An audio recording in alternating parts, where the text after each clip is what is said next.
Hello, and welcome to a legendary episode of the Drywall Podcast. I am your host, Nick Harmon. With us today is an absolute powerhouse in the industry, a man named Mark Wilson of AMES Taping Tools joins us for the first time on the Drywall Podcast. Mark hails from Michigan, but lives in Atlanta and holds the title of Director of Technical Education with the monster company AMES.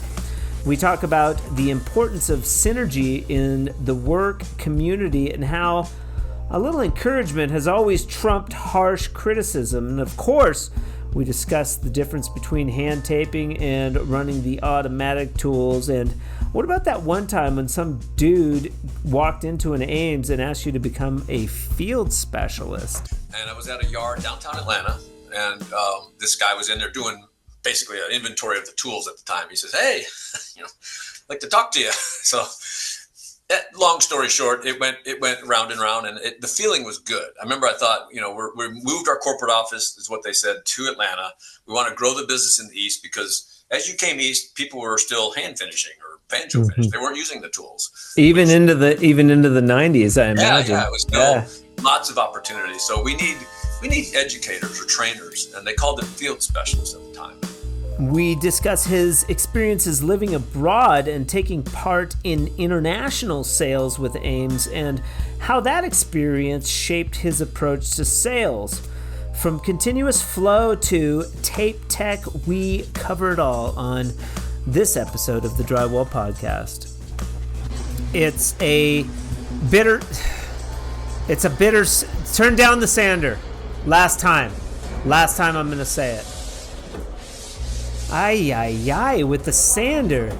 So, it's a bittersweet episode because this is our last episode that is being sponsored by Morph Sanding Solutions out of Australia. We thank you for that. Here's a little bit about Morph.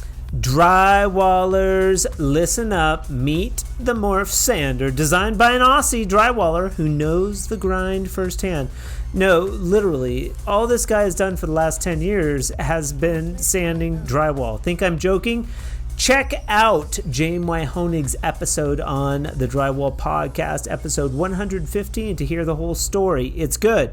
You'll like it. So here's the deal. In Australia, they have tradesmen and women who specialize in just sanding drywalls, and James happens to be one of those individuals. Spending all that time sanding in conjunction with a ton of other amazing skill sets has enabled him to invent some serious badass new sanding tools. Now he's changing the game worldwide. The Morph Sander features a sprung floating tip that adapts to imperfect boards, tackling even the worst hang jobs. That's why it's called Morph. It works with the job and not against it. Have I piqued your interest? I know I have. You can reach out to James directly if you have any questions at morphsandingsolutions.com.au or check them out at CSR or online at csrbuilding.com. But for now, the legend Mark Wilson from AMES Taping Tools on the 125th episode of the Drywall Podcast. Let's get into it. Mark Wilson, AMES Taping Tool, the legend. I don't know. Did they call you legend? You get that sometimes? I'm just a drywall finishing guy. But yeah, I have people say that. But if it helps, just if they remember me and I can pass along some knowledge, it's a good thing, I guess. You've impressed upon people your name or what you do, which we do drywall, right? Drywall finishing, finishing, not drywall hanging, but finishing. Good thing. So I'll take it. I do enough hanging to be dangerous. Probably better than a layman, but I suck at it. I would be the first to admit. Yeah, no, around the office here, we have a training center. It's it's well known that I don't like to hang drywall. It's not, No. I can do a patch or, some things, but a little bit of board or help out with the demo booth. But, actually hanging it all day, no, don't want nothing to do with it. No, I never wanted to hang. I learned a little bit, but it just seems so hard. I was always drawn to the mud, though, probably much like yourself. I was, yeah. That was the back humble beginnings, I was in high school and started out with my stepfather doing drywall finishing in the early 81. 81? Yeah, 80, more like 80, just coming up on 81. But it was in Michigan. I'm from Michigan and got into trade and spent my summers working in Texas and, mostly Texas and Florida. And we did drywall finishing, learned my trade. Wait, you live in Michigan, but you would travel to Texas to work during the summer? We did, yeah. We had projects. Why? Projects. Well, at the time, Michigan work was pretty slow. You couldn't really find much work up there and in that state. But Texas was booming with the oil business. And, back in the 80s, a lot of people were working in Texas. We would go in the summer and I'd go back to Michigan to go back to high school in the winter. All right. Well, we don't want to get ahead of ourselves here. We've got Mark Wilson. He's like, you're kind of iconic in that. I'll go back to like what we started talking about. I remember you from and I was intimidated to go, kind of like drywall's tough, man. Like we're like, we got this hard shell. I remember seeing you maybe 11 years ago when I first launched Fresco Harmony. I remember I went to the AWCI. It was in Vegas. And I had met Joe Koenig a little bit, but I didn't know him officially, and he was kind of the only person that I knew. But I remember seeing you at that show, and then shows after that. And I was always kind of too intimidated maybe to come and talk to you. I was always carpetbagging, trying to sell my stuff anyway, so I never knew how to get in or talk to anybody, but you've definitely always been in and around, and then on social media, and then finally our paths crossed most recently at the Black Friday event at CSR. So sure. You were there with Robbie, with Tape Tech. Tape Tech, just very quickly, Tape Tech and AMES, you guys are like partners in crime. Just real quickly, how does that kind of work? We can get more into the business dynamics, but why were you there with Tape Tech? So, I work both sides of the business, the AMES business. I report to the president of the company. And AMES is the rental and the retail side of our business. So we have almost 100 stores in the U.S. Wait, who's the president? We can give him a shout out, right? Oh, Mike Ventura. Okay. Yeah, sure. I should know that. I should have done my research. Mike Ventura. Yep, and how long has Mike been the president of AMES? A couple years plus. Okay. 2 years plus. Yeah. Okay, so, a little bit. A little bit. And previous to that, just a little history on him. He was 15 years. Well, he's been total 15 years with the company. He ran the Tape Tech part of our business. So AMES and Tape Tech are together. The AMES is the retail brick and mortar stores and the rental of our equipment. Okay. We also sell Tape Tech in these stores. Okay. The Tape Tech part of our business is we manufacture automatic taping and finishing tools. We have lots of new stuff, EIFS, Venetian plaster, pans, knives, lots of different things, associated products with drywall and these trades. We sell those through our dealer network, which could be online, could be at your local drywall yard, could be online. You could go online to anywhere, all wall, shopping tools. You can access Tape Tech tools worldwide. I'd say we're the largest drywall tool manufacturer. Okay. What are these automatic tools you keep talking about? I thought everybody just finished everything by hand. Isn't that the way you're supposed to finish drywall? Just you take your pan and knife, just do each coat by hand. You could use a banjo, but it's probably better just to get one of those spools on the side of your belt. A slop box. We talk a lot about the shit box. I don't know how much cussing we can get away with. It's sort of a corporate episode. When you started out, did you just start out using the tools? So, at first you spot screws, you go get coffee, you do all the Yeah. apprentice type stuff, right? Go get this, do that, get yelled at. So I basically learned my craft by doing handwork, hand detailing, hand taping. Like you say, the tape reel on the side, fire taping. I never really used the banjo, to be honest with you. We used it sometimes for fire taping, but never. Yeah. It was too messy. My Yeah. stepfather was very neat, organized finisher. He didn't like that, so my first and only drywall finishing experience for production was using the tools. Yeah. We used AMES tools at the time because at that point they were the only thing you could do was rent tools. You couldn't buy them. Right. Then once we got traveling a little bit, there were different, tape tech kind of came out from AMES. So some guys split off of the AMES business when the patents ran out, and they were available kind of initially, but they weren't as widely offered.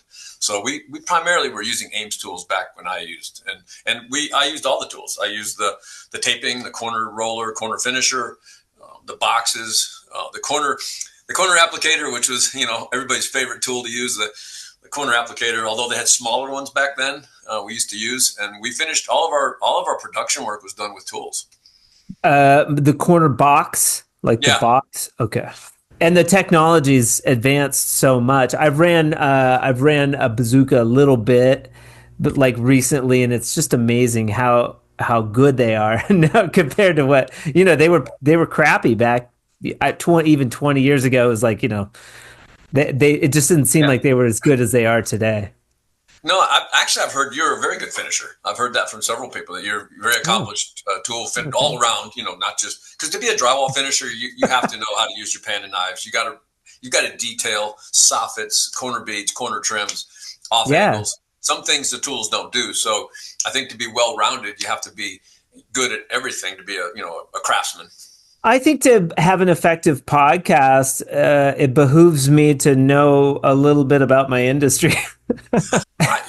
My approach a lot of times is if somebody's used to doing something, we're creatures of habit. It's hard to change. Yeah. It's hard to. So a lot of times my tact a lot of times is just create some doubt. You can say, with a banjo user or a slot box, you can go 80 feet with this machine instead of 25 feet, or you're clean. You don't have to get up on a ladder or stilts. There's ways to kind of put the bug in there. Like, I hate getting up on stilts, and I can run my corner roller and finish it with the corner instead of running one side. So that's a good way to do it without getting in somebody's grill, about their technique. Everybody's good at what they do, and to change them is tough. So you got to find ways to create some doubt. Yeah, I remember when I moved I always thought that just the bazooka was like, that was it. That's how you do it. Because I learned in the union, and they were running all the tools. Coffee. We never got coffee, which that makes me a little jealous. But I did clean the tools. Up in freezing cold in Portland, Oregon, outside the hose in the mud, cleaning tools. Do that in Michigan. It was the worst. Yeah. But I think it's a good starting point because you kind of take the tool apart a little bit. You learn how to those dudes, if it wasn't spick and span, those union guys, they're dicks. Yeah, they would chew you out. Yeah, and when it's cold, you learn how to clean them really fast. Everybody's like, "Wow, how long does it take you?" I'm like, "Well, when you can't feel your hands, you tend to go faster." So that's true. I mean, there's a little backup when you have to clean the tool because it's like, I don't want to mess up the tool. But I'm like, man, even if it's a garage, I feel like it's worth breaking out the tool. It's so fast. But when I moved from up to Colorado, and they were using the banjo up there, and they were really fast with it, and they'd have two banjos, and they'd be loading each one, and they'd have 2 or 3 guys stringing, and they were so fast at it, and I was just like, hey man, we're making hourly. You guys want to use the banjo? we can. I'll wipe behind you, like whatever. But then when they would go do their own job, the one guy would rent a bazooka, and they would have me run it. Yeah, the piecework. Yeah. Yeah, we did the same with taper bazookas here. When I had my company, we would do commercial. We mostly, and when I'm in Atlanta, I did mostly commercial work. And you got thousands of boards, in an open office building, tenant and TI work, and we would have two tapers. So I'd have a helper apprentice and a cart, and I said, I don't want to run out of anything, tape or joint, and I would just run, and he would hand me another one. So it was kind of the early continuous flow, but it was a helper filling it instead of a nice pump filling it with a hose. But yeah, Right. that's production. And I was, my business was based on piecework. I worked by the square foot or the linear feet on bead. So I had to go. Man, that's a sore day if you got a dude filling your equipment. Yeah. You're pumping out a lot. I remember I think I could do 6 rolls in like a production house by myself. Yeah. House is tough. Yeah. Because you gotta string it and then you gotta wipe it. I would do like a tube. I'd run out of tube and then I'd wipe it all. I got pretty fast. 8 cents. It's 8 cents a square foot. Yeah, man. Yeah. You had to move. We had to move back in the day. This, I've been at AMES Tech now for 28 years. So this is pre 90s, late 80s, when I was early 80s when I moved here to Georgia. Again, I cut my teeth in Michigan and Texas. And after I got out of school, I decided to stay with my trade. I was, back in the 80s, everybody was joining the military. Everybody was going in. That was Ronald Reagan. They wanted to join the military. I didn't go in because I couldn't get the job I wanted. I wanted avionics. So I stuck with drywall, and that's kind of kept me through. So I stayed with my trade. Again, Michigan is cold. The work up there was sporadic. Yeah. So I moved south. I had family down here. I moved to Georgia in 1984, 85. And been here ever since. Okay, so you cut your teeth in Michigan. Was that Union or no? It was Union in the South. Southern Michigan, Detroit area was Union, but Northern Michigan, where we would sometimes work, if the work was slow, you would go up and do residential. You could do condos. You could do a storefront. It would be just whatever, anything that was drywall. And it was very limited. Like there was one guy that where you would subcontract from in like basically the half part of Northern Michigan. Michigan looks like a hand, So if you're the second in a row from Michigan that has used the hand. And I asked him about the hand. He's like, "Oh, it looks like a mitten." And he's it's a hand. Yeah, pointing. I'm like, lost. Say, where are you from? And you ask them. They always pull their hand up, say, "I'm from here," on your hand, and it's kind of. Yeah, it's a map. Can't get lost. Great. That's great. That's funny. Yeah, Tyler, the last episode, great kid, 29, does not run any of the tools. And I talk about it with these people. I'm like, oh, that's interesting. But he seems open. Like these younger guys are a little more open to, I'd pick it up, but that's how they learned. His father-in-law didn't they all hand finished, and they're still using metal corner bead, and I'm like, don't let Joe hear you. Joe, I know Joe Trimtex guy. I mean, they've come so far with the trims and the composite materials. Metal bead. Yeah. You just look at it. Sometimes it cracks. And the material now that bonds, it's drying. It doesn't have as much. It dries quicker. It's just so many advantages to it. You learned from your stepdad. I did. No, you said stepdad. So was it stepdad, Union, Texas, Atlanta, in that order? Yeah, in that order. Yeah, that sounds about right. I was Atlanta. It was just me at that point. I had kind of peeled off and wanted to make my own trail, and I worked here for myself. I worked for a gentleman here for a while. The hourly rates weren't that great here, so I split off and started doing piecework for myself. Okay. Was that how old were you at the time? Let's see. So 24, 25 maybe. 24 or 25, and this would be 84? Yeah, 84. Oh, no. So 84 would have been, 2 years out of high school, 18, 19, 20, maybe 20, 21.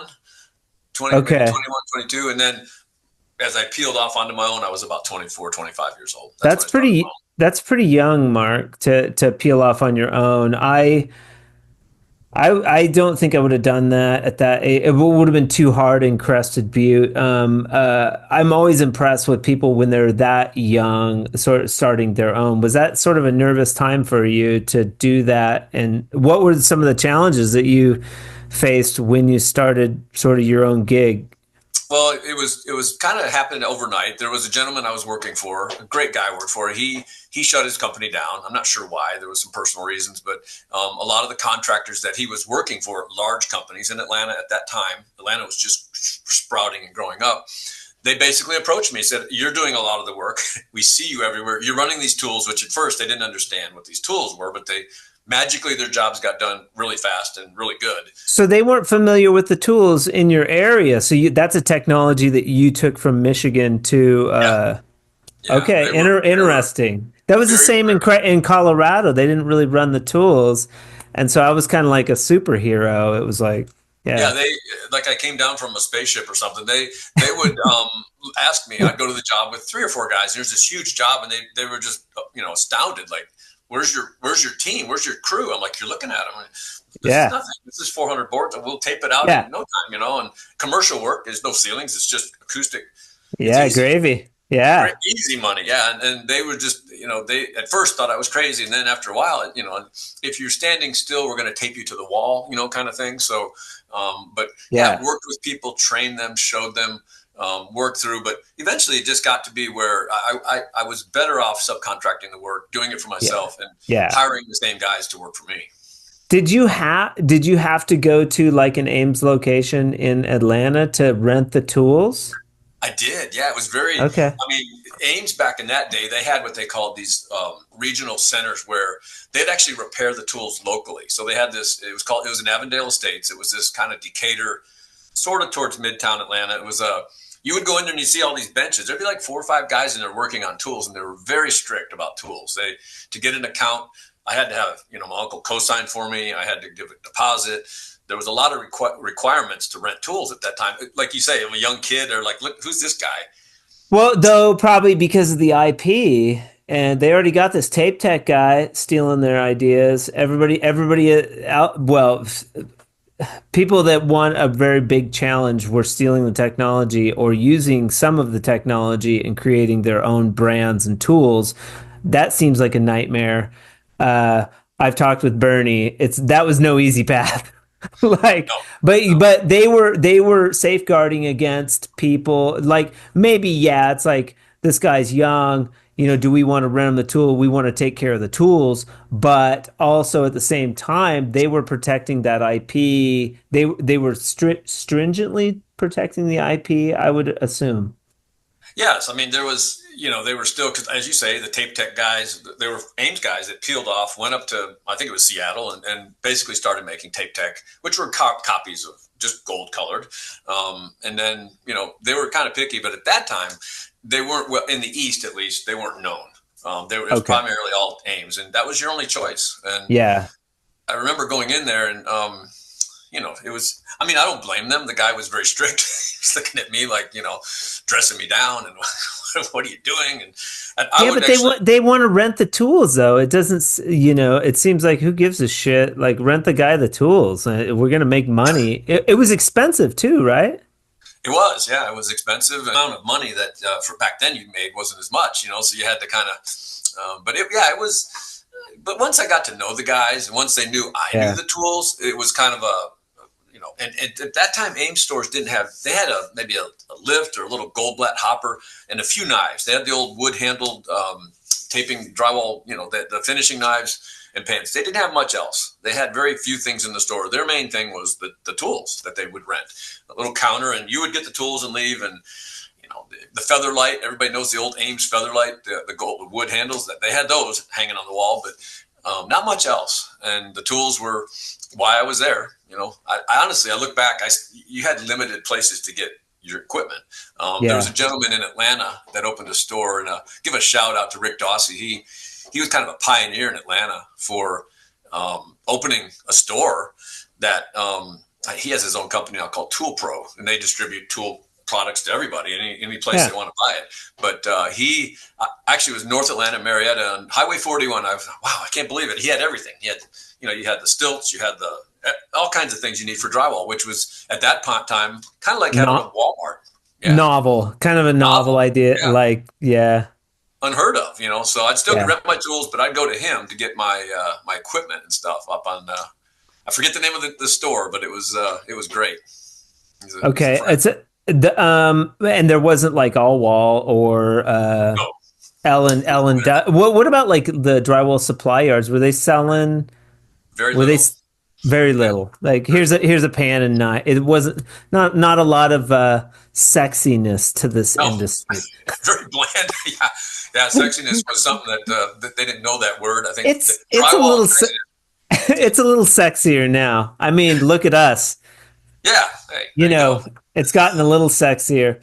How much, so this is 85, 86, or whatever. Mark's like renting the tools from this place, like a hub. How many hubs were there in the United States? These AMES hubs? Yeah, they were regional repair centers. Well, Okay. I know that in California, they've type of had 6 to 8 of these locations So not around the many. country. Not many, no. They primarily were based in California, Northern California, out in Pleasanton, I think it was Pleasanton, but their home base was where Ames started, where the Ames brothers started the tools, was in the Bay Area, Northern California. Ah, They were okay. still based there. Once they acquired Tape Tech, which was pretty quick. I mean, it was a couple of years, and then they went and bought that company, brought it back under the Ames, tent. So they would manufacture. Interesting. Back then, I wasn't working for the company, but from what I understand from the guys, they were the tools were the building was separate, Tape Deck, but it was still part of the Ames group back then. So you had the repair centers, which as it grew, they had a repair center in Chicago and Bensonville. We had Atlanta, which was Tucker, which is they moved from this little building that I used to go to kind of to retail stores, and then they had one in Livermore area of California. So they had these Okay. bigger centers. They got bigger with it. Eventually, they just did West Coast with Livermore, and we used to have Stone Mountain here in Georgia, which is now Suwanee. Okay. Kind of What evolved. What does Mark pay for a set of tools? And then I have another question about Tape Tech, but what does Mark pay for a set of tools? 85 or whatever, you're sort of coming in, you need a set of tools. That's a monthly program that you sign up for back then? Renting with tools, I believe my bill was $167. I was trying to think of that. $167. For you younger kids, that was a decent amount in the 80s. That wasn't nothing. Oh, You no. could get a lot of shit for $160 in 1980. Yeah. I remember I remember when I first moved here, my grandmother had it was an older Maverick. It was a Ford Maverick car. I used to call it the MavDav, the drywall assault vehicle, and Okay. this thing had a 302 in it. It would fly, but not, how much I put my tools in the back and my stilts and everything. But Yeah. eventually, I found out quickly I need a truck. So I used this car for a year until I got on my feet. And, but yeah, it was a lot of money to rent. I remember going to pay my bill, and they eventually opened some retail stores that had stuff in them, had knives, pans, more things. There was a gentleman named Craig Bailey, and he was my store manager out in Stone Mountain, Georgia, it was always so far to drive to get out there, but I would go see him, and he would always take good care of me. He was a great manager. When they took over Tape Tech, did they start selling? Is that when they started selling the individual tools, or wasn't until they lost the patent rights or whatever? No, the Tape Tech business never really came into the AIM stores until, I don't know, 10 years ago, maybe 10 years ago. Oh, okay. Those were totally separate. They Okay. were kept through dealers and specific Okay. channels that they sold those to. The AIM stores were only rentals and accessories. Is this Bay Area AIM store, is that like still around? Can you like go there and like check out the like nostalgia of the old AIM? Not really. No. The most of the nostalgia that you don't see that. There might be a few things here and there. I have some occasionally. I had a story a couple months ago. We had a gentleman that bought some property, and in the shed in the back were just a set of old Ames tools. So if you knew the old Ames tools, you could look at the old handles, and they actually said Belmont, on them. They're stamped, which were rental only. They were really niche. And I've got a full set out here in my training center, but there's not a display of this in the stores. We have some here corporately, but not in the stores. And the Bay Area Okay. stores, there's lots of stores in California, but they would all just be with current product. Okay. Have you heard of East Coast Taping Tools? Yeah, I have. Yeah. Yeah. I interviewed him a while back. Fantastic guy. Gentleman's name, Derek Derek Trout. Trout. Yes. Yeah. So I spoke with him. Great guy. Yeah. Great interview, but he has a bunch of those. He has a bunch of those old tools. We break them out. I think there's a video. I think that one there is some video of him. He's got these old banjos and some of the old tools. But Flat applicators and He So must have hired like a social media person because they're posting more on Instagram. They're posting more about like the old nostalgic tools. And I'm like, when the hell did Derek Trout get so good at social media? I think he must have hired somebody. well, there was a guy that had put something on the other day, like, what is this? And it was called a corner smoother. And I don't know, 20 years ago, we had this monster mesh taping gun, and the idea at the time was you can run corners with a corner finisher. Of course, it'll dig out the corner, but we made this thing called a smoother. And I believe Derek popped on there, several others. There's a lot of knowledge out there, and he said he knew exactly what it was. And I've spoken with him. I believe he's in Pennsylvania. He's in PA. Great gentleman. Yeah, he really great guy. It was a great interview. It's one of my favorites. He's just such a nice dude. Yeah, if you get a chance, I'll have to figure out which episode it was, but it was pretty early on, 2 years ago, I think. Yeah. That we talked. And great people in the trade. Great. I mean, it's a small group, and being in here so many years of being in the trade, and we're all friends. Everybody, look, there's competition, but we're all out here to make a living, and but there's good connection. There's good, Yeah. It's a good group of people. That's challenging. I mean, I've gotten into it recently due to the podcast. I've gotten to connect with a bunch of great people, and I've met a lot of different personalities and a lot of different owners of different companies and things like that. It's very interesting. Yes, there's that competition, but you almost have to be the owners of the companies. I've found to be super friendly, like more so than you'd think, as far as like openness and willing to help and stuff like that. Just a bunch of great people. One quick story. I was in Australia working one time. I was doing a tour for Tape Tech, and we do training tours. We do training road shows. I've got a colleague, her and I travel. We were just in Latvia. So Latvia was a dealer. But I remember I was in Australia, and there were these gentlemen standing over there, and they're kind of quiet. And our dealer says, "Oh, those are the blue guys," It was competition, and immediately I was I'm going to go talk to them. So, and to this day, the guys from Tape Pro, they're a competitor, but we always see them. We talk. Happy birthday! How's your wife? Really nice dudes. I met those guys at the Vegas show, AWCI show. I finally had a booth at the AWCI show 2 years ago. No, sorry. I guess it's 2 years ago, Vegas. It was Vegas. It was kind of the first big one back from. Oh yeah. And I was right next to those dudes. Really nice guys. Yeah. Those guys are so nice. It's again, there's company, and you keep yourself, but we're all in this business, and it's a small group really when you think about it. And after so many years, you go to these shows, and I just know all these people because it's good. Personal side of business is business, but there's a personal side. We all got to we share this trade that we work in. So yeah, it's cool. So you're cruising along, you're doing finishing at a young age, and the owner of AMES wanders in on one of your projects and is like, I'm gonna make Mark my new seller of tools. It probably didn't happen that easily, but walk me through sort of this timeline of how you went from working, Mark Wilson finishing to, getting involved so heavily with AMES and Tape Tech. Yeah, so I actually, my company merged with another company, a larger company here in Atlanta. And if most people remember, the Olympics were in Atlanta in '96. So probably around '93 or '94, I was approached, and they basically gave me some money, brought my guys with me, and we went to work for a company called Acustai. Acustai is a big Southeast drywall finishing firm. And they had a lot of contracts. You were pretty big. You grew your company to be pretty big, or 15, 20 people max. I mean, I was not big. That's like the sweet spot.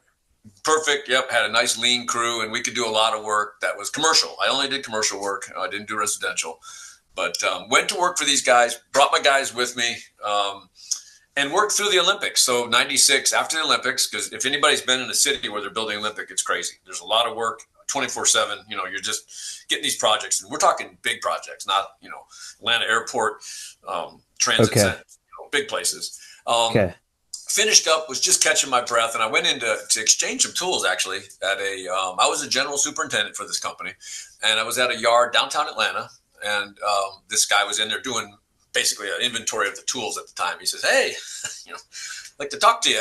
So long story short, it went round and round, and the feeling was good. I remember I thought, we moved our corporate office, is what they said, to Atlanta. We want to grow the business in the East because as you came East, people were still hand finishing or banjo finish. They weren't using the tools. Even into the 90s, I imagine. Yeah, it was still lots of opportunities. So we need educators or trainers, and they called them field specialists at the time. And I went in, interviewed. Kind of a sad note as of today, gentleman, to give him a shout out, Carl Wynn. He was one of the guys that started the field specialist program. He was the vice president of sales. He just passed away 2 days ago. Just found out. So R.I.P. Carl. But shout out to Carl. Yeah. Carl, God bless him. Yeah. He pioneer. A pioneer. Yeah. He was a future guy. He thought about, hey, we're going to change these guys, not by talking and showing. We're going to go out and demonstrate and show. So interviewed with him. The president was Bob Dravecki. He's a Michigan guy. So we did the map thing, and I got the job. So I went from a lot of people, lots of people reporting to me, to just me. And I had a service man. You were probably like, thank you, Lord. It was a relief. Literally overnight, they gave me actually a beeper. I had a cell phone and some business cards in a van. And again, for you younger audience out there, we didn't have cell phones in the 90s. There were these things called beepers that would vibrate and beep. Pager. Another term was pager. A pager, yeah. And the earlier ones would just beep. Now the better ones would actually give you a phone number to call back. That was oh my God, yeah, high tech. So I was in the Southeast region. I expanded a little bit to where I would go out and work in St. Louis. I go to union trainings. I started doing a lot more than just my region, and that was kind of my start with the company. Quickly found or was given the opportunity to apply for a job for regional management, which was retail, which was managing construction sites, people, production was my thing. But retail store is a totally different animal. But I had lots of mentors, and I give a shout out to Bob Cast. He just came back to work for us this last year, but he was a great mentor for me in that retail beginning as a regional manager. So wait, why do you think that, because you were a manager for the commercial outfit as well that you were working with when you got plucked, why do you think you're so good at managing? Well, look, I'm a people person. I like to challenge people, but I also like to mentor them and help them be successful. I think that, if you're a drywall finisher and you're working for me, I want you to be happy in your job. I want you to be safe, to go home and see your family. Certainly, if you're happy and you feel safe and you feel like you're included or inclusive, I trusted people. I would entrust people to do things, and smart.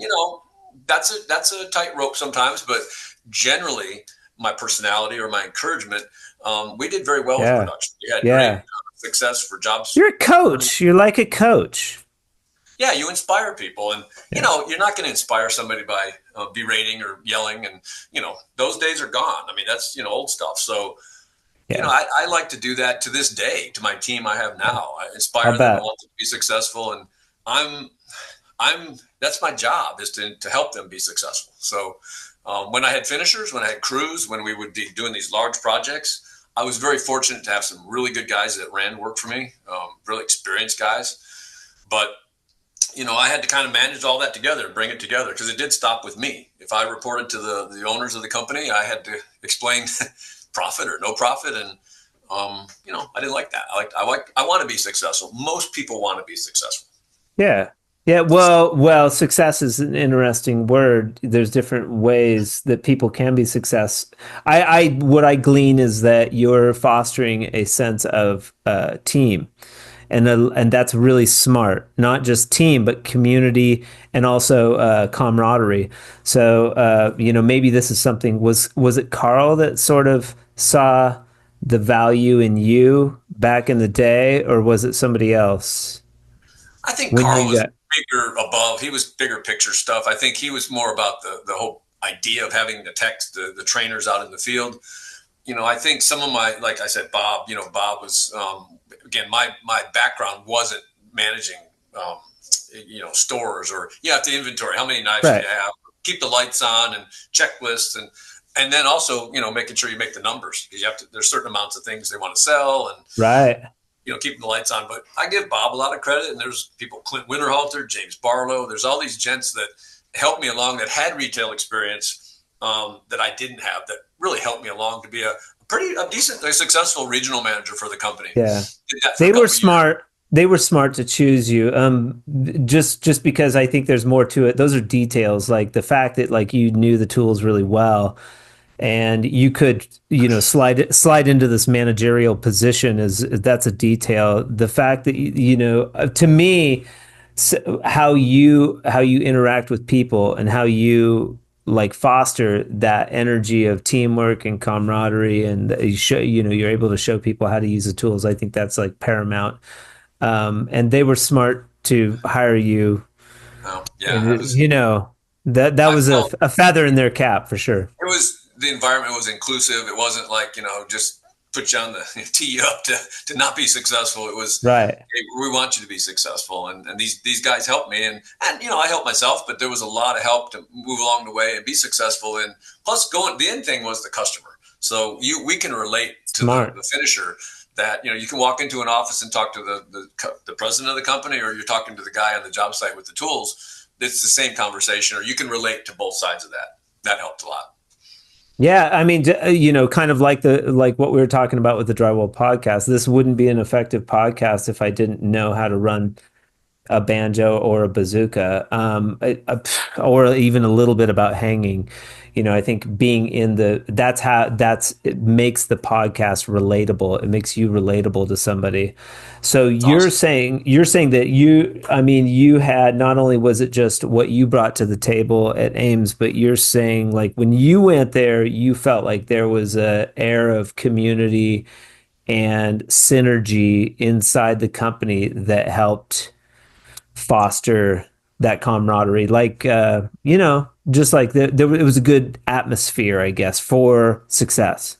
Absolutely, yeah. There's because within the business, there's there's the accounting, there's the production. So we have the manufacturing piece of it where they make the tools, the engineering, what works great. If there's issues, like, hey, maybe we could do this, or there was inclusive for that there would be some bring us in to have meetings like, hey, we're making this new tool. What do you think? So there was like you felt included. So that's important. I think in any team, if you're challenged and you're included and your voice is listened to, it's a good thing. So yeah, I liked it. Like I said, 28 years of sometimes not. Sometimes they would say, okay, good, but your idea is in the parking lot because there's other things we want to do, but that's fine too. You have to understand that it's, everything you say isn't perfect, but the ideation or the you're being listened to is an important thing. So I always felt that.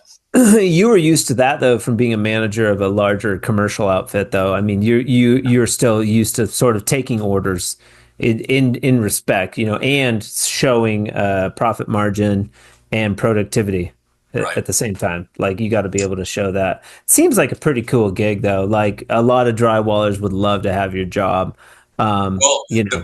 The best part, I don't know, Nick, if you knew, but I did the regional manager for a couple of years, and we had a president at the time, and we were having a meeting, and he wanted to talk to me. So we get back to Atlanta, let's have a chat. And there was an opportunity to move wholly over to Tape Tech and be what we called international sales. So I actually moved over to the UK I lived there for 4 years outside London.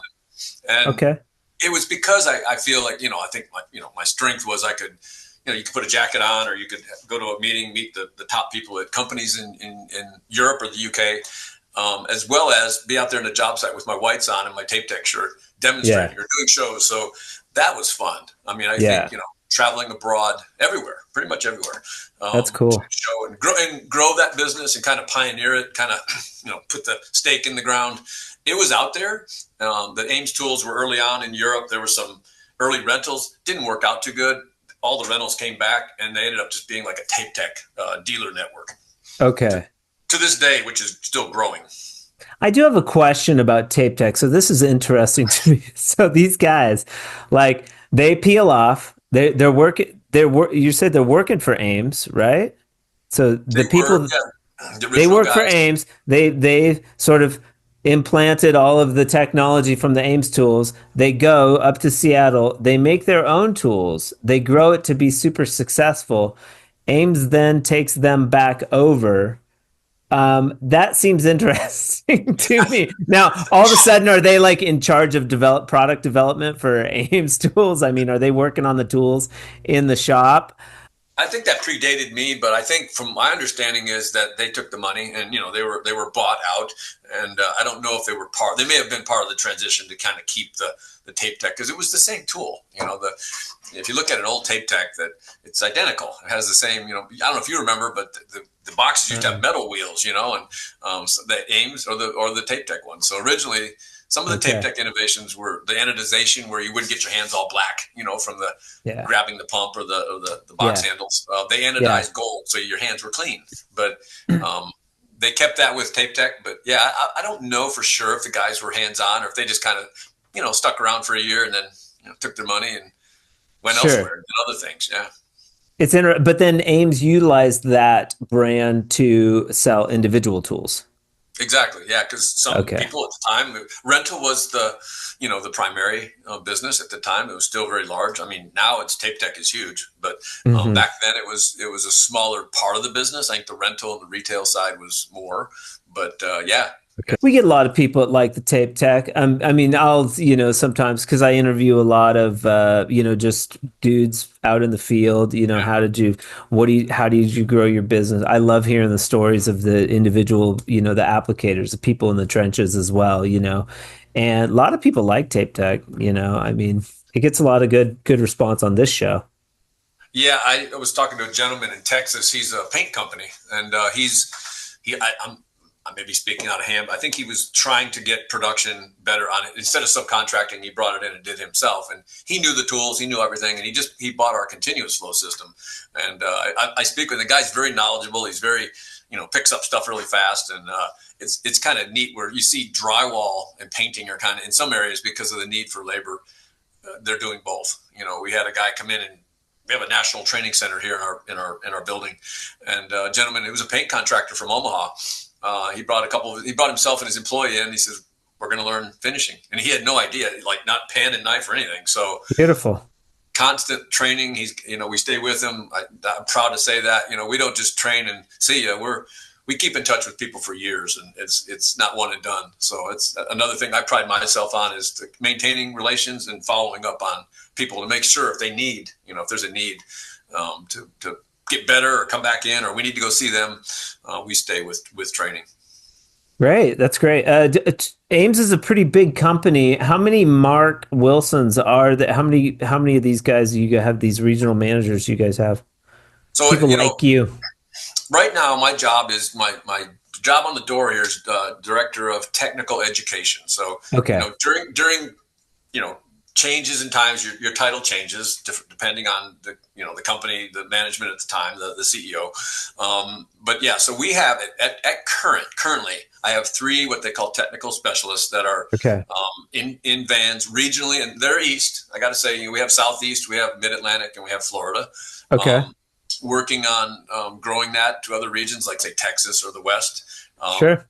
I have people say, the West, you don't need that because they already know. And that was but no, I go to job sites. You need it. You need it because there's a new group of people coming out. And you need one in the Southwest for sure. We do. I think it's there's a lot of banjo dudes down here, man. Oh, and the wages are suppressed too. That like Southwest, I mean, I'm like, okay, so you're not getting very much piece rate. You get your wages, and Texas too. Like you're getting these suppressed wages, and they're still using the banjo. It's like prime for automatic tools, Like you guys should be, increasing your productivity for sure, or asking for more money, That's true. It's a challenge. The prices for houses go up, but the amount that the guys make seem to be stagnant in some ways, and that's worldwide. I mean, I was talking to a guy in UK the other day, and he said the same thing. Houses are terribly expensive in England, but what they make, is the same, even though everything's gone up. But no, I'm myself. I have 3 great guys. We have some people that work for us on the sales side that are from the drywall business. We've got these BDMs, business development managers, that are very knowledgeable. They can go out and talk mostly on the sales side, but they know the system. I work a coworker, Carolina Garcia. She's the sales manager for Tape Tech. She knows all the tools. I mean, I'm the demo guy, I run them, but when we're in Spain or somewhere, I used to joke with her. I'd say, "Hey, did you tell them about yeah, I did." Or sometimes she forget, but now she's got it all. She tells them everything about, you have to stop, you have to cut, don't jam the tool. She knows all the lingo. She knows all the demos. You're not getting much by on her. So I think she was just in Puerto Rico, but she's been with us for 15, 16 years as well. What? Yeah, you probably met her at one of the shows. She'll be up at the show here, the Build show coming up. But very knowledgeable, knows the tools. No, yeah. So of course, Ames is going to be at the Build show. Mark Wilson, I am sure you'll be there running the tools, having fun.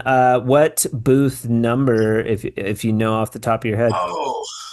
Yeah, so we're going to be at the Build show, and there's some new things that you'll see at the Build show that are be a surprise. But we have a lot of adjacent products now. I say from the AMES side, you'll see the products that everything we carry, whether it's drywall tools, stilts, abrasives, dustless sanding, all that normal thing. But we also have adjacent products in the AMES stores for concrete, for example, trowels. We have full line of Marshalltown, Goldblatt. Whatever type of tool you like.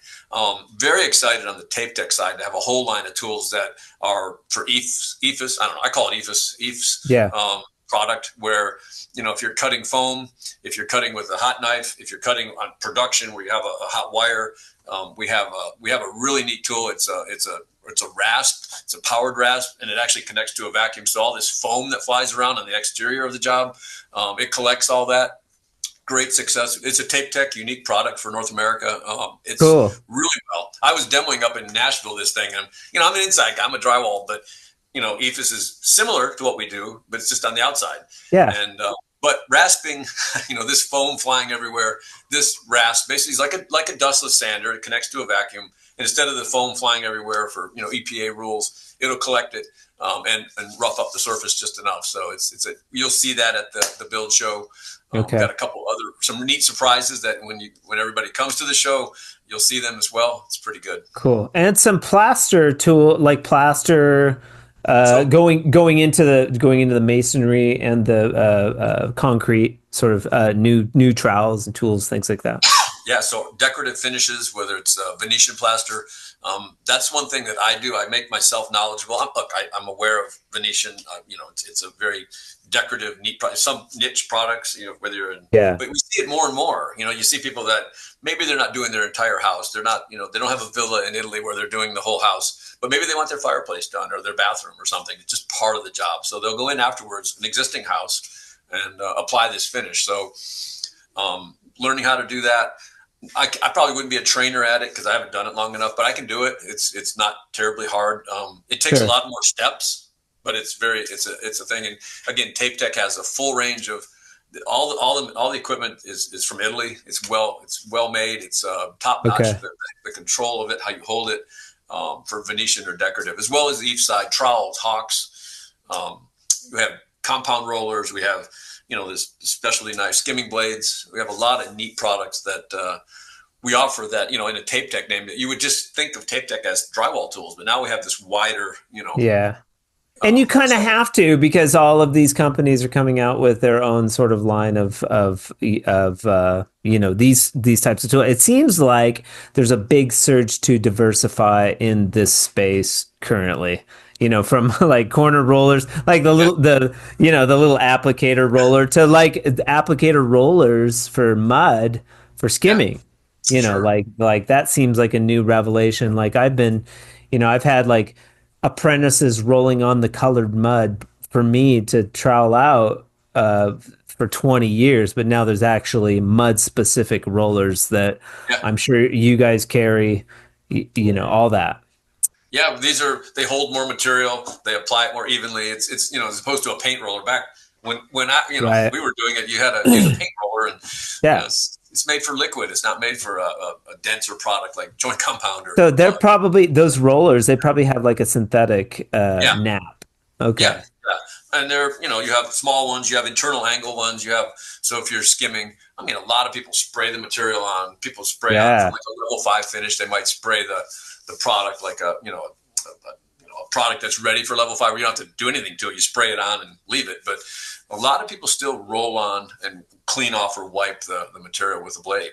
What's the story with the continuous flow technology? I mean, I see it. I'm like, there's certain tools, like I'm critical, just like any good drywaller, like, this mud skip that's come out, like I'm really vetting that shit, man, because I work with mud.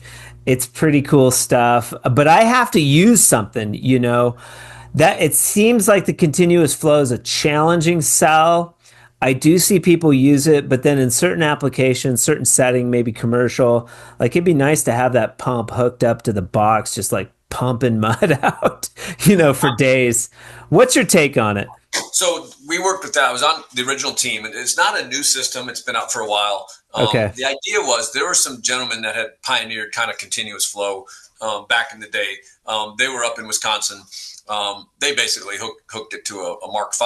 They hooked up their tools. Great guys. They kind of started that whole thing. Like, why am I filling this with this pump? Yeah. And to their credit, it was a good first step. We just thought, hey, we can do this a little bit better.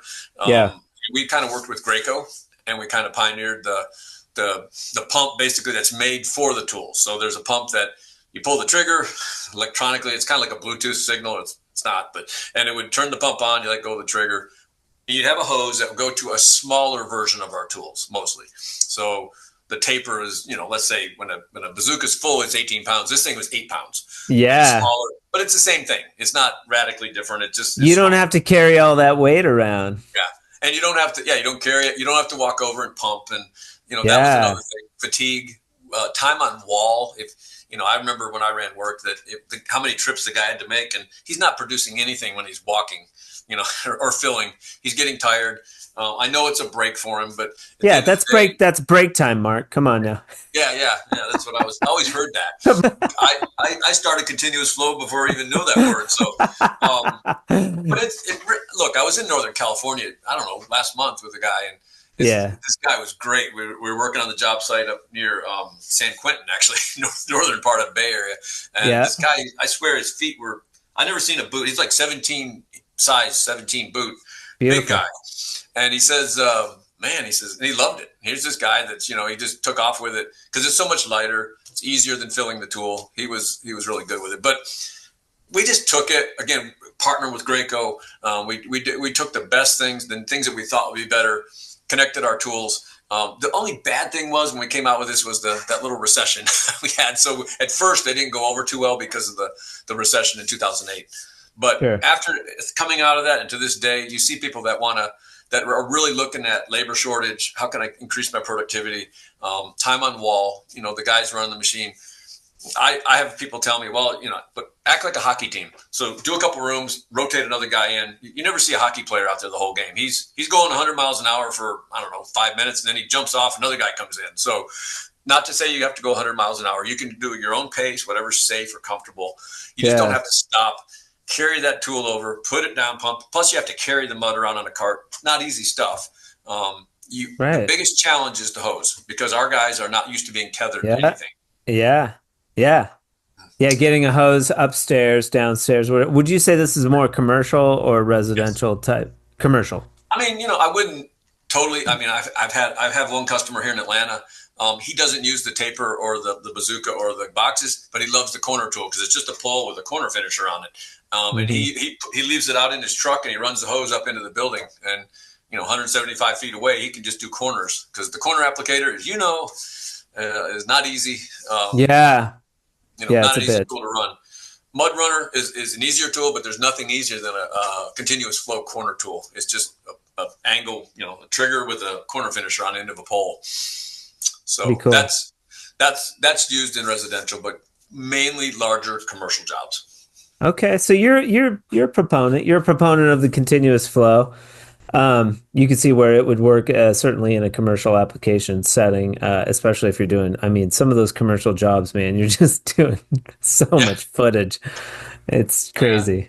Well, one other thing about our system that I like, and I think everybody likes it, is that you can. It's a high volume, low pressure system. So if you pull the controller, the material is going to come out at a high volume, but it's not going to inject you. But you can turn that into a pressure machine for level 5 spray. So you take off our controller, you pop on a spray gun, a Mark V spray gun, put your tip on there. You can change it in less than 30 seconds, how the machine runs. So you can atomize material. So you can pour all the material into the hopper. Some people thin mud down, but you can spray with the unit after you're doing your finish. So It kind of has a dual thing. You can spray with it and finish. It seems like Graco's smart for like partnering, just like getting involved with all these pump systems. It's so smart, because you got the paint, and then they can get into the drywall too, even with the pumps. Now I was like on the fence about the pump too, but see, I don't get to play with any of these tools hardly ever. So I was up in Illinois, and I was running that box, and the first day I had a pump. Well, the next day I got to use the frickin' button thing, and I was like, oh, okay. I kind of get where the added expense would be on the stupid button, because you're like pumping so much. You don't realize it's like you're pumping all day. So just pushing a button and filling a box, it's a lot easier. You're burning less energy. Anything that can save energy and still get the production is a good idea. Well, I'm 61 years old, and I can say that, energy is something you definitely want to, or look at your body, if you can help it.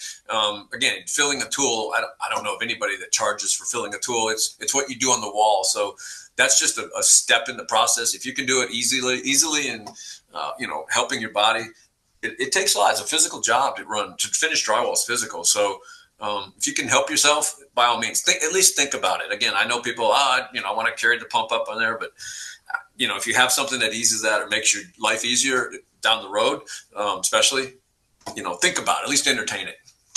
Yeah, for sure. Didn't do that. I just, I was pumping away, but I didn't have any choice. I didn't have these options. So. No, I used to store when I was in Sierra Vista. They didn't have any power to the houses down at Sierra Vista, Arizona. I used to mix each batch of mud with a stomper. Yeah. The mash. Another funny story. So I come to Georgia in '84. I'm working for these guys. I wasn't Mark for a couple of years. I was a Yankee, from the north. So they said the guy went out to the job site. I said, "Where's your mixer?" And he hands me this thing. I'm like, "Where's the cord?" Are you kidding me? I got to mix 20 buckets. Yeah. No way. So you had a little stomper time in too. Yeah. I'll say one thing, dude. You get fast at mixing up a bucket of mud without a mixer. Anytime from there forward, I didn't have power. I'd just go grab the stomper out of my truck. Yeah. You can. Well, another funny thing that it's in Europe. Drywall is, they do plaster. They do a lot of painters do drywall over there, but they have these paint mixers, and they're made for liquid. And when I first started traveling over there, like, oh my God, it takes forever. It doesn't mix. It just spins around in the mud. So I quickly learned that I need my own mixer over there. And, one of the top highlights of my demo most of the time is the mixing, because they're like, how did you mix it so fast? Our mixers are very good, so yeah, it's so how does your mixer compare? There's a bunch of mixers on the market now. How does your mixer compare to the others that are on? I actually used yesterday. I have this little advanced one with the black one with the holes, and I'll explain why. Have you seen that one? It's like this, and it's got 4 holes, and it's like a whippy the way it's kind of rubberized, but it's small. Like, my favorite part about it is that I can put it in my truck and it takes up 0 space. I can kind of put it sideways in my truck. Yeah. And it's like my, it's not the one I would prefer, but I like it because it like rides in my truck and it doesn't take up any space. Why is and now is this a Tape Tech or an AMES mixer? I mean, these are mixers that we have in our stores. You have the USG, the nice one that it stands on end. It doesn't shake the bucket. It mixes it very fast. I like that one. with the 4 little tines that kind of turn. And yeah, those are good. There's a Cyclone one that's we sell a ton of these things. I think it's an advanced tool. Cyclone whip. It's similar, but it's got a little different orientation to it. But again, it mixes the material very fast. Yeah. Instead of, because you can overmix, you'll have air bubbles. You have a lot of problems if you overmix some joint compounds. But I've heard that. we have the California style. It's still that one still works very well. But we sell a ton of these new style ones that mixes it quicker. In Europe, they use a lot of powder still, so it's not setting. They'll use an all-purpose powder because it's half the cost. So they spend a lot of time mixing, and ready mix is really starting to come in and take its own because labor rates are high. You say, why would you want to spend all day mixing? You can just mix this stuff up. So even at half the cost. So but the mixers are the ones we have are the traditional, the USG style, but we don't have our own style mixer yet. This has been pretty cool, very enlightening. Have you listened to any of the other episodes? Have you listened? You've listened to a couple? Okay. Yeah, I know Bernie. I think I saw, and Joe. Joe is Trimtex, and Bernie with classic. Yeah, great. Yeah, I love it. I'm really grateful to you invite me. I enjoy it. It's good fun to talk and to interact, and I think we need more of it. I think there's more people that that there's a lot of people out there. Social media. We do a lot of stuff from when the pandemic started. We were forced to do it because we were always just face to face, and we had to overnight, like, how to kind of reach people. And I was doing demos in my garage, for God's sakes, and we found that 20 people, dude, your camera's upside down, I can't hear you. There was all the mistakes you make, but we got better at it. And there's a lot of people out there around the world that will come up to me, and I'll be in. And these people are like, you're the guy on, YouTube or something. And again, I'm a humble person. I'm glad they recognized me. I'm glad that I was they noticed what I was talking about, and they remember that if I have that impact on somebody, that's great. And because of this, because of your activities and involving people, it's all positive for our trade. Thank you. I didn't, I've said it before, like, starting the podcast was really like, it was just going to be shameless advertisement for my product. And it's just turned into like a community building thing, which I could not have foreseen. And also getting inserted into the drywall world and getting to talk more about drywall tools. I enjoy it. I started out liking the mud. I chose this trade just like everybody else. We like the mud, and there's something weird about drywall finishing that drew us to it. It's not for everybody, but I think drywall finishers, there's a real love there for some. You see Drywall Shorty. She's in the trenches. She's like doing it. She's working. Yeah. She's working. Like the women in the trade, like that whole movement that's happening. Just, I think, bringing more people together. Now it's like, you see Mark, you've seen this, this bald guy at the trade shows, in the AMES booth. Now, like, there's a personality behind the human, and you could go up to him and be like, hey, I heard you on the Drywall Podcast. I really enjoy getting to know Mark the person. There's something there. Yeah, I there's another story. There was a gentleman, his name was Carl Raff. I'm trying to think. There's another gentleman. Carl Raff was one of the original guys that worked at AMES. He's passed. I know his daughter. I still talk to Patricia. She's out in the Bay Area, and he would always come to the shows. And he was an original machinist, so he worked in the shop at Belmont. And some of the stories, they would tell. Some of the, the old AMES brothers, and he had some great stories. And there was another guy. I forget his name. He same thing. He would just tell these stories, and I think. I pass that on, and then by having a community, if we can all share that, it kind of keeps the history. And then, there's always challenges in the industry. I think I just came back from a conference down in Florida. It was the Finishing Contractor Association. It's a signatory union contractors. There's lots of things that you can talk about that, work, productivity. It's always the same stuff, but then there's things that we offer, we can make their job easier. And as a company that offers training, we're proud of that. That's a big thing. And if people can have an idea or they need help, it's just, if it were somebody else, anybody, it would be a nice resource. And since you're bringing the community together, there's that connectivity, I think, that I like. Yeah. I'm grateful, and thank you for doing that. Absolutely. Thanks for coming on today. The business development manager division of that's very curious to me. We interviewed the CEO, Drywall CEO from Canada. It's a person that's like specializing in just bringing business development skills to this community? Because I mean, let's face it, at the end of the day, I'm an artist that became a drywaller. I have to do business. There's so many aspects about business that is challenging. That's why when you started your own business, it's curious to me. We talk a lot about, these drywallers that go out on their own and start their own businesses. Well, there's a lot to that. I think it's pretty cool that you guys focus on that a little bit. That's pretty cool. I mean, when I was working, and I was a working owner. I was never, kicked back in my chair, get to work. I was out there, leading by example. But you don't seem much like a kickback in your chair kind of guy. No, I was. This wasn't in my nature, but I would go to. I look back now. How did I do? I go to school at night, so I eventually went back to college. I would go to school at night, and then the next day start all over again, and pushing tools all day or running work. Yeah. When you own your own company, your payroll is there every week, as you got to pay people, your employees. You have to collect your money. You may not get paid for a month or two, but that's part of the responsibility. So you have to make that extra effort as a sole proprietor, as working for yourself. But that kind of drives it into you. And even when you're working for a company, that never leaves you. You're always up early, on the job, and working. Just as a matter of that's my personality, but I think most guys in the drywall business are that way. Yeah, it's super challenging. It's just like every day I'm learning about taxes and now it's like products, product development. It's fun.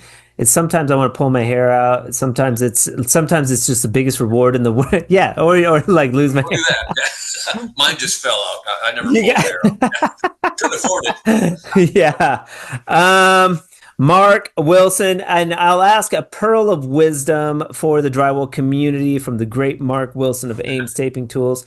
If you could put something on a billboard so that all the drywall people could see it, what would you say?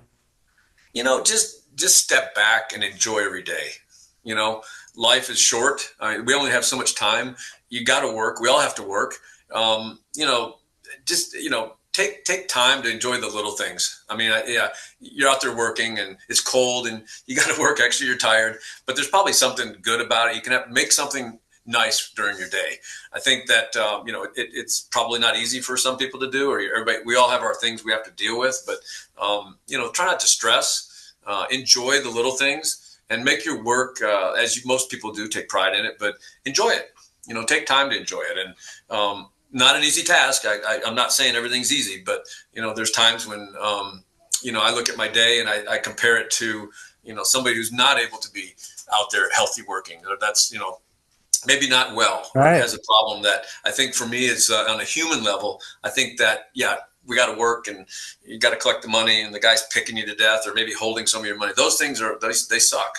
They're hard, but you got to overcome that. Usually being judicious about things or be humble. Be humble with people and treat people like you want to be treated. And, nobody's better than anybody else. We're all the same.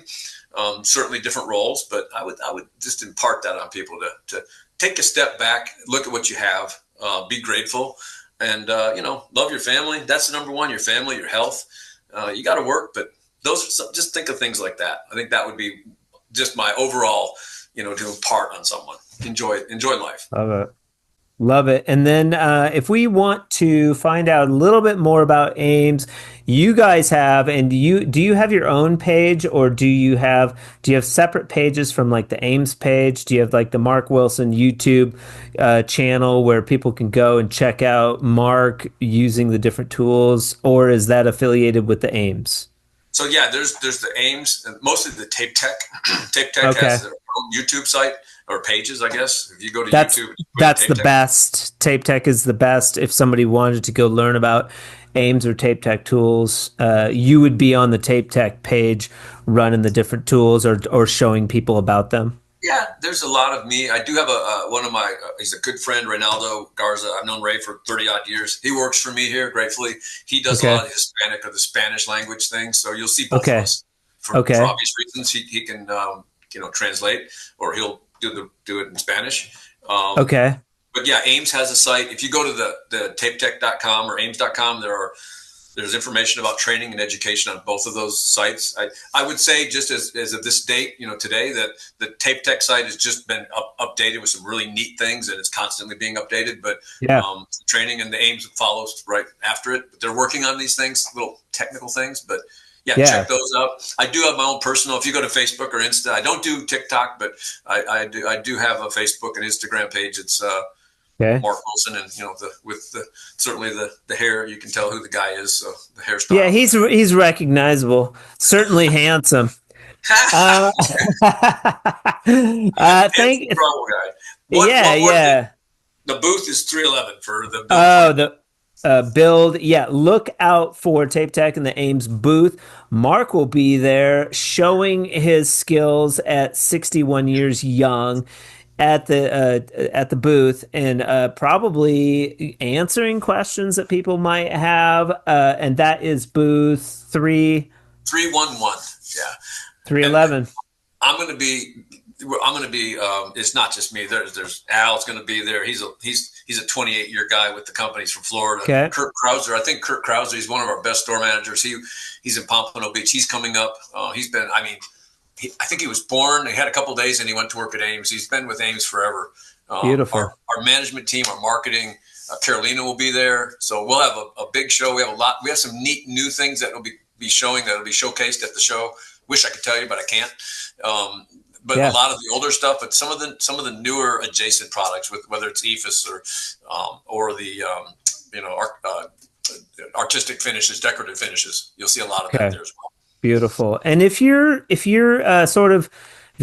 to the Drywall Podcast, I've said this before, and you're wondering, how do I network? How do I get to meet some of these people? There are events that happen throughout the year, like Black Friday at CSR, like AWCI, where you can go and just meet a lot of great people in the industry. There's not a lot of floor time at this show.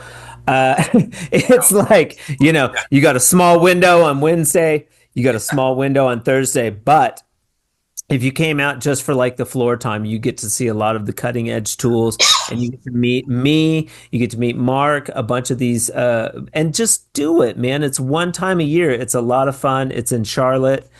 And you could reach out and ask questions if you have questions for Mark. Would it be email? Would that be the best way to get in touch with you? Yeah, you can send an email. It's just mwilson@amestools.com or mwilson@tapetech.com. Okay.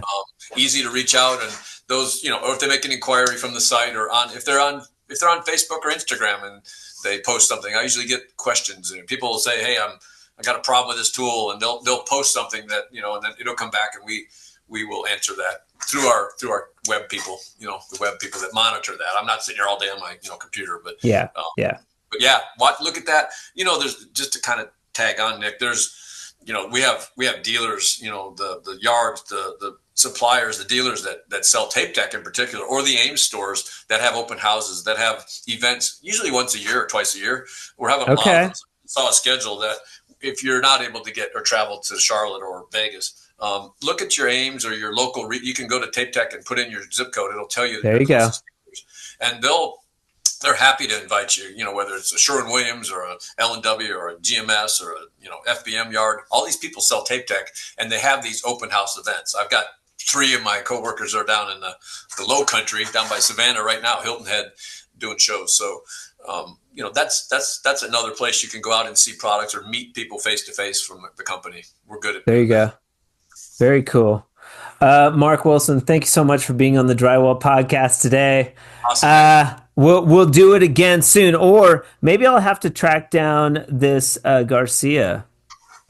Carolina, yeah, she seems like a prime candidate to be on the Drywall Podcast and talk about tools. I think you'd enjoy. Yeah, she just did she was in Puerto Rico at a show, like I was just explaining, and this guy just walked up to her, and we were in Spain. They did the same thing.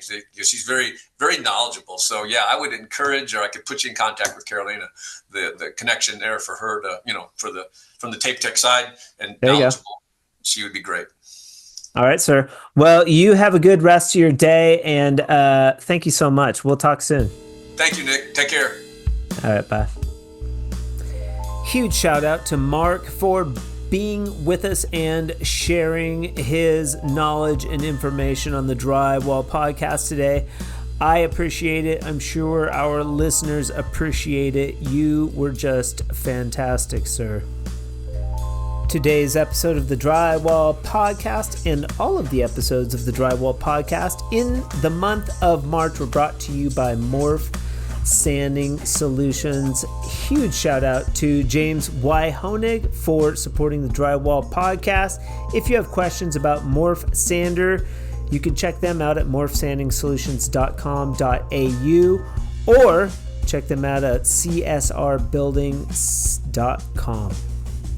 Join us every Friday for new and exciting episodes of the Drywall Podcast. Each episode, as you heard on this episode, has a pearl of wisdom, and I compile all of those pearls of wisdoms into one episode that happens rarely. We've had 2 of them.